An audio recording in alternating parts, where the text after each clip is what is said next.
నమస్కారం MCN news కి స్వాగతం. ఈనాటి ముఖ్యాంశాలు.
రైతుల కోసం వచ్చి కాయం తీసుకోలేదు.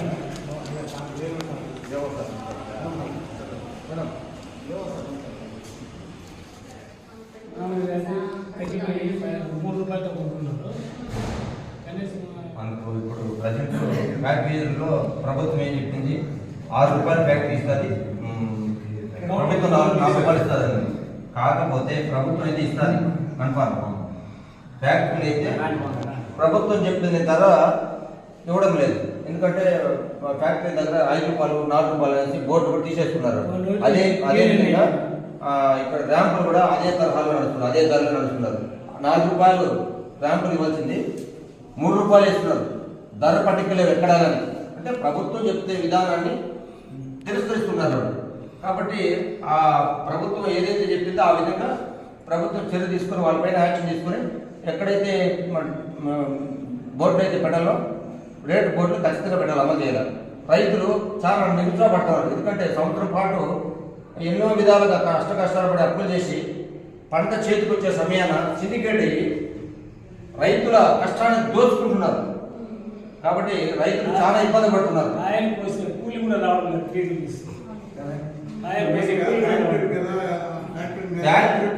ఇచ్చేస్తున్నారమ్మా. ఇప్పుడు కొత్తగా ఏమంటే ఫ్యాక్టరీకి ఏజెంట్గా తయారైన వ్యాపారులు వీళ్ళు ఇంకా దాని రేట్లు ఇంకా తగ్గించి వాళ్ళు లాభపడుతూ ఫ్యాక్టరీకి లాభం చేస్తూ రైతుల్ని ఇట్టు నిలువున ముంచేస్తా ఉన్నారు. కష్టపడేవాడికి ఏమీ లేదు. మధ్య ధరల వల్ల వాళ్ళ సులాభాల కోసం రైతుల్ని ఆత్మహత్య చేసుకున్నదే రైతులకు మినిమం రైతుకి తోతాపురి మామిడి మినిమం ప్రైస్ వచ్చి ఒక కేజీ ₹18 అమ్మితే పెట్టుబడి వస్తుంది. ₹18 పైన అయితే ఏదో కాస్త కోస్తో గిట్టుబాటు వస్తుంది. అటువంటిప్పుడు ప్రభుత్వం ఇచ్చేది చాలు, ఇక్కడ ఫ్యాక్టరీలు ఇచ్చేది ఎక్కడికి సరిపోదు. ఏదో ఇచ్చిన కాడికి ఇవ్వని అనే దీనికి వచ్చిన కాడికి రాని అనేది రైతులు. కానీ ఆ విధంగా కూడా వీళ్ళు ప్రవర్తించడం లేదు. పూర్తిగా సిండికేట్ ప్రతిసారి కోత సమయంలో ప్రతిసారి సిండికేట్ అయిపోయి రైతులు నట్టేటు వచ్చేసి చాలా ఇబ్బందులకు గురి చేస్తున్నారు. కంటతడి పెట్టి అప్పులు పోలి ఆత్మహత్య చేస్తున్న పరిస్థితులు ఉన్నాయి. ఈ సందర్భంలో ప్రభుత్వం కూడా ఈ విషయాన్ని దృష్టిలో పెట్టుకొని వాళ్ళ పైన చర్యలు తీసుకుంటే బాగుంటుందని మా అభిప్రాయం. సార్ చెప్పండి, ఖచ్చితంగా ఎంఆర్ఓ గారు కూడా ఇస్తాము, చెప్తాము.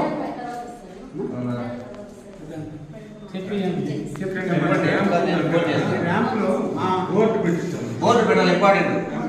ర్యాంపు దగ్గర ప్రతి ర్యాంపు దగ్గర బోర్డు రేటుతో పాటు బోర్డు పెట్టాలి. ₹4 మాకు ఇన్ఫార్మ్ చేస్తాం. మేము మళ్ళీ ఒకసారి కూడా వస్తాం, మేము ఒకసారి ఎక్స్ప్లెయిన్ చేస్తాం. మాకు సమస్య ఇప్పుడు ర్యాంపుతో ఫ్యాక్టరీ కంటే కూడా ర్యాంపుతో ప్రాబ్లం. ఇంకోటి వీళ్ళు ఏం చేస్తారంటే ఇక్కడ కాదు ఫ్యాక్టరీ దగ్గర 4 రోజులు 5 రోజులు అంటోడు 4 రోజులు పడుతుంది.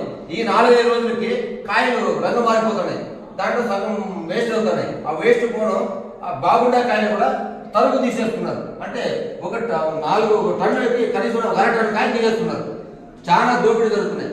వీళ్ళు పైన ఎటువంటి చర్యలు తీసుకోకపోవడంతో వాళ్ళు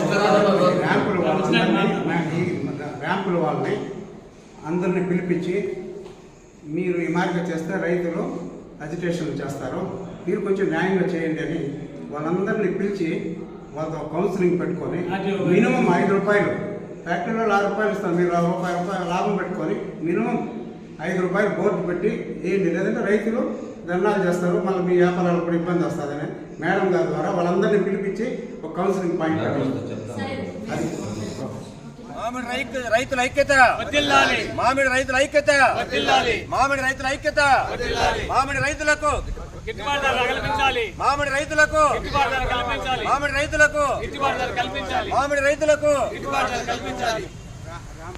ర్యాంపుల్లో ధరల పట్టికలు ఏర్పాటు చేయాలి. ర్యాంపుల మోసాలను ర్యాంపుల వద్ద ధర పట్టికలను అమలు చేయాలి.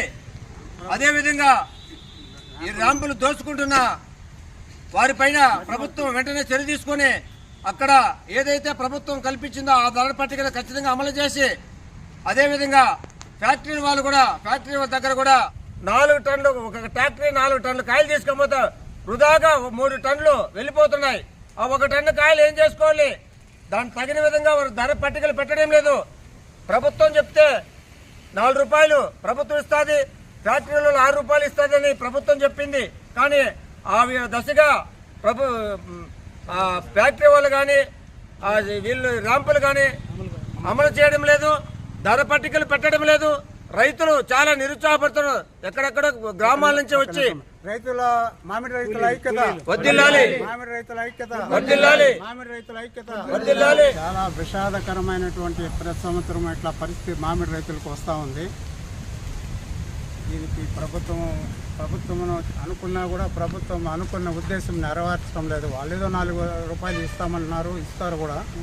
అయినా కూడా మధ్యలో మినిమం ఇంత రేట్ అని పెడితే దాన్ని మినిమం రేట్ ఫిక్స్ చేస్తే 7 రూపాయలని మళ్ళీ మా వల్ల కాదని 6 రూపాయలకి తగ్గించేశారు ఫ్యాక్టరీలో. తర్వాత అదన్నా ఉంటుందా 6 రూపాయలు అని అనుకుంటే ఈ వాళ్ళ ఏజెంట్లుగా తయారైనటువంటి ర్యాంపుల ఓనర్లు పుట్టగొడుగుల్లాగా ఎక్కడ చూసినా ర్యాంపులు పుట్టగొడుగుల్లాగా వచ్చేసినాయి. ఎందుకు వచ్చినాయంటే ఫ్యాక్టరీలకి ఏజెంట్, ఒక్కొక్క ఫ్యాక్టరీకి ఒక్కొక్క ఏజెంట్ ర్యాంపులు. వీళ్ళు ఎక్కడ కావాలని బండ్లు ఎక్కువగా ఎక్కువ వచ్చేసినాయి, రేట్ తగ్గిపోయింది అనేది, లేదా ఎవరో దొంగలించుకొని వచ్చి అమ్ముతారు, వాళ్ళు తీసుకునేది, అవి తగ్గించి తీసుకునేది. ఆ రేట్ని ఇంకొక ర్యాంప్ వాడు ఆ రేట్కే మేము కొంటామనేది. ఈ రకంగా ర్యాంపులలో రేపు ఎల్లుండి 2 రూపాయలకు వచ్చినా కూడా మామిడికాయలు ఆశ్చర్యం లేదు. ఇంకా రైతులకి ఆత్మహత్యలే సరైన మామిడి రైతులకి. దీనికి అరికట్టాలంటే ర్యాంపులను కూడా బాగా నియంత్రించాలి. ఆల్రెడీ వాళ్ళు ప్రభుత్వం వాళ్ళు ఏజెంట్లు పెట్టున్నారు వాళ్ళ ఉద్యోగస్తుల్ని. అయినా కూడా వాళ్ళు ఏ ఫ్యాక్టరీకి ఎంత పంపిస్తూ ఉన్నారు, ప్లస్ ఏ రాష్ట్రానికి అక్కడ ఉండే బండ్లన్నీ కూడా మహారాష్ట్ర, యూపీ, రాజస్థాన్, గుజరాత్, నార్త్ ఇండియాకి అన్నిటికీ పోయే బండ్లు లోడ్ చేస్తూ ఉన్నారు. ఫ్యాక్టరీలకే పంపించడం లేదు ర్యాంపుల వాళ్ళు. అప్పుడు ఏదో లాభం లేనిది వాళ్ళు బయట వ్యాపారస్తులు కొంటేనే కదా పంపిస్తారు. వాళ్ళు మాకు ఫ్యాక్టరీలో మేము పడేది ఉంది. ఫ్యాక్టరీ వాళ్ళు కూడా అంత ఇది లేదు. వాళ్ళు ఏదో చెప్పినారు, ₹1 తగ్గించి ఏదో కొంటూ ఉన్నారు. వీళ్ళు ఎంతో లెక్కలేనంత సరుకుని బయటికి పెద్ద 20 టన్నులు 30 టన్నుల లారీలో ఎక్కిస్తూ ఉన్నారు. తక్కువ ఫ్యాక్టరీలకు పోయే లారీలు. దీంట్లో ఏం జరుగుతుందని మనకు అర్థమవుతా ఉంది. వాళ్ళు లాభాలు దోచుకుంటూ ఉన్నారు, రైతుల్ని దోచుకుంటూ ఉన్నారు. దీని ప్రభుత్వము వాళ్ళు ఎన్ని లారీలు వేరే రాష్ట్రాలకు పంపిస్తూ ఉన్నారు, ఎన్ని లారీలు ఫ్యాక్టరీలకు పంపిస్తూ ఉన్నారు. దీన్ని కూడా వాళ్ళు నియంత్రణ చేసి వాళ్ళు కొంచెం అందరినీ కూడా కౌన్సిలింగ్ చేసి అందరినీ పిలిపించి రేట్లు మినిమం బోర్డు పెట్టండి. ఆడ 7 రూపాయలు ఉంటే ₹1 పెట్టుకోండి, లాభం 6 రూపాయలు పెట్టండి. లేదా 6 రూపాయలు అయితే 5 రూపాయలు బోర్డు పెట్టుకోనండి. అంతకంటే తక్కువైతే మీ రిజిస్ట్రేషను దాన్ని రద్దు చేస్తాం మేము. ప్రభుత్వం అనుకుంటే అయ్యే పని. ఇప్పుడు మొన్నటి వరకు ₹4 రూపాయలకు ఇస్తూ ఉన్నారు ర్యాంపుల దగ్గర. ఇప్పుడు వచ్చి ₹3, 3.5 అయింది, మళ్ళీ 3 అయిపోయింది. రేపు 2 కూడా వస్తుంది. ఆశ్చర్యం లేదు మాకు. ఏం దానికి పెట్టుబడి వచ్చే సమస్య లేదు. కోత కోసే కూలీలు ట్రాన్స్పోర్ట్ ట్రాక్టర్ బాడీ కూడా రాదు ఈ ధరల్లో. అది జరిగేది. ప్రభుత్వం కూడా ఈ మామిడికాయలు కోసేదానికి కూడా ఉపాధి హామీ పథకానికి లింక్ చేస్తే బాగుంటుందని తెలియజేస్తా ఉన్నాను. కొంచెం అన్నా మాకు రైతులతో కొంచెం ఊరట కలిగింది. ఉపాధి హామీ పథకాన్ని మామిడికాయలు కోసేదాన్ని కవర్లు కట్టేది, మామిడికాయలు కోత, ఇవైతే కూడా విపరీతమైన డిమాండ్ చేస్తున్నారు కూలీలు. 600 రూపాయలు మగవాళ్ళకి, 500 రూపాయలు ఆడవాళ్ళకి. ఏం మిగులుతుంది? ఏం మిగలదు. ఒట్టి చేతితో పోవాల్సి వస్తుంది. అది పరిస్థితి, రైతుల పరిస్థితి. మ్యాంగో బోర్డు కూడా ఇదే దీనంతటికి కూడా దీని అంతటికి కూడా పరిష్కారము చాలా కాలం నుంచి రైతులు కోరుకుంటా ఉండేది మ్యాంగో బోర్డుని ఏర్పాటు చేయాలని. మ్యాంగో బోర్డుని ఏర్పాటు చేస్తే దీనికి అంతటికి కూడా ఒక పరిష్కారం దొరుకుతుంది. మ్యాంగో బోర్డు ద్వారా కొన్ని ఫ్యాక్టరీలు కూడా పెట్టించవచ్చు. దానికి సెంట్రల్ గవర్నమెంట్ ఫండ్స్ వస్తాయి. దానివల్ల మ్యాంగో బోర్డు పెడితే